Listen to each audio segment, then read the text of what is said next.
gagal فشوف.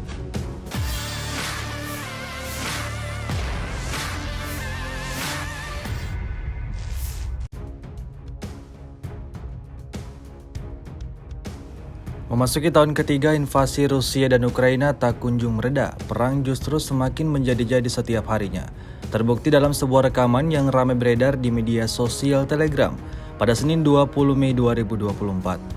Dalam rekaman tersebut memperlihatkan momentum serangan malam hari dengan senapan bermotor kelompok Vostok terhadap posisi angkatan bersenjata Ukraina. Mengandalkan dukungan operator UAV dan pasukan mortir, pasukan penyerang berhasil melewati pendaratan, merebut satu demi satu pos pendukung, dan mampu memindahkan garis depan 1 km ke barat selama shift malam. Tampak imbas dari serangan tersebut, posisi musuh porak-poranda hancur tak tersisa. Sejak video ini beredar, belum diketahui pasti seperti apa tanggapan dari pihak Kementerian Pertahanan Ukraina.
Download Tribun X sekarang, menghadirkan lokal menjadi Indonesia.